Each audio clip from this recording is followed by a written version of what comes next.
আসসালামু আলাইকুম। কুরকুরে মুড়মুড়ে মিষ্টি মিষ্টি পিঠা বাচ্চা থেকে শুরু করে সব বয়সের মানুষেরই বেশি পছন্দের হয়ে থাকে।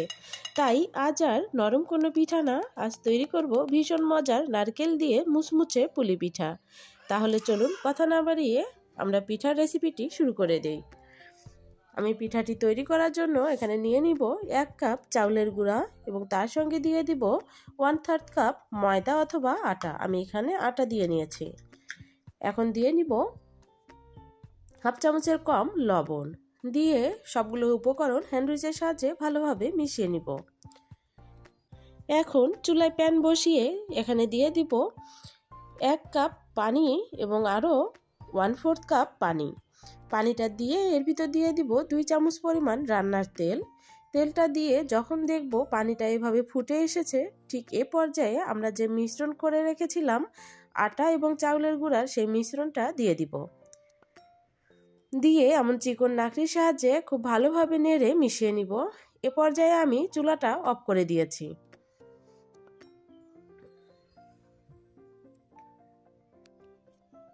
এভাবে খুব ভালোভাবে মিশিয়ে নিতে হবে। আমার মিশিয়ে নেওয়া হয়ে গেছে। এখন আমি ডোগুলোকে উঠিয়ে নিচ্ছি।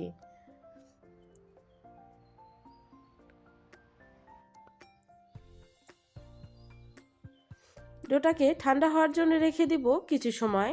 খুব বেশি ঠান্ডা করা যাবে না, হাত সহ্য করার মতো গরম থাকা অবস্থায় ডোটাকে খুব ভালোভাবে মেখে নিতে হবে। আমার ডোটা মেখে নেওয়া হয়ে গেছে। আমি একটু দেখিয়ে দিচ্ছি। যখন দেখবেন ডোটা থেকে আর হাতে আটাটা লাগতেছে না, তখন বুঝবেন আপনার ডোটা মেখে নেওয়া হয়ে গেছে। এখন এখান থেকে আমি অল্প করে করে নিয়ে এভাবে রুটি তৈরি করে নিব।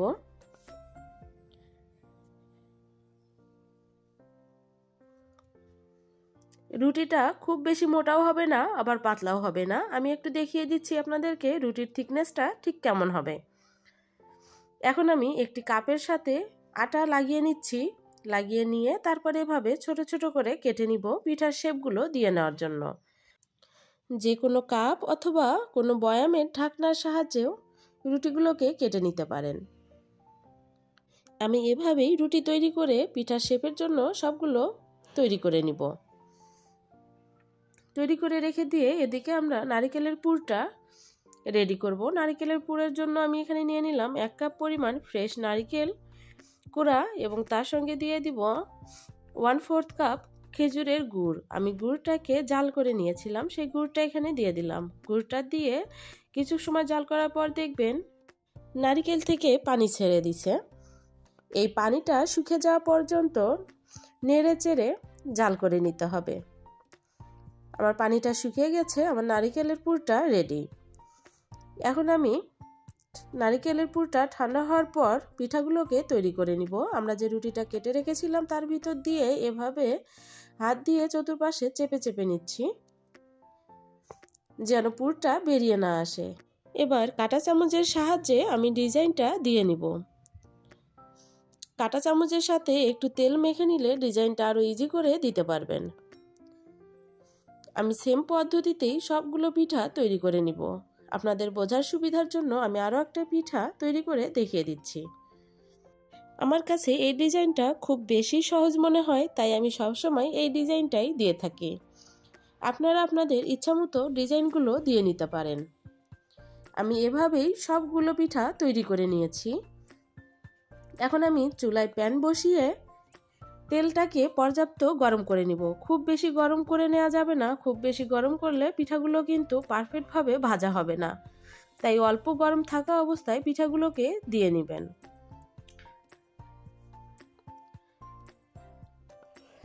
আমি সবগুলো পিঠা দিয়ে নেওয়ার পর প্যানটাকে ধরে এভাবে একটু দুলিয়ে দিব, যেন নিচে লেগে না যায়। এই সময় কিন্তু কোনো প্রকার চামচ ব্যবহার করবেন না। দুলিয়ে দেওয়ার পর 1 মিনিট পর আমি চামচের সাহায্যে নেড়ে দিয়েছি। তারপর অনবরত পিঠাগুলোকে নেড়েচেড়ে ভেজে নিতে হবে এবং চুলার আগুনটাকে মিডিয়াম টু লো এর মাঝামাঝি রাখতে হবে।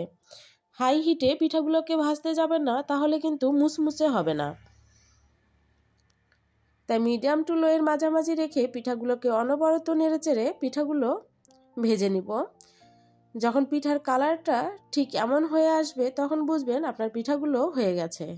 এখন আমি পিঠাগুলোকে উঠিয়ে নিচ্ছি। আমার পিঠাগুলো হয়ে গেছে। দেখুন, শব্দ শুনে নিশ্চয়ই বুঝতে পারতেছেন যে পিঠাগুলো আসলে কতটা মুচমুচে হয়েছে। আশা করি আজকের রেসিপি আপনাদের সকলের খুব ভালো লাগবে। যদি ভালো লাগে তবে একটি লাইক দিবেন এবং চ্যানেলটিকে সাবস্ক্রাইব করে পাশে থাকবেন। এবং আমার পরবর্তী রেসিপি যদি আপনি দেখতে চান তবে বেল বাটনটি অন করে রাখবেন। এতে করে আমি ভিডিও আপলোড দেওয়ার সঙ্গে সঙ্গে আপনার নোটিফিকেশনে চলে যাবে, যাতে আপনি খুব সহজেই রেসিপিগুলো দেখতে পাবেন। সবাই ভালো থাকবেন। আল্লাহ হাফেজ।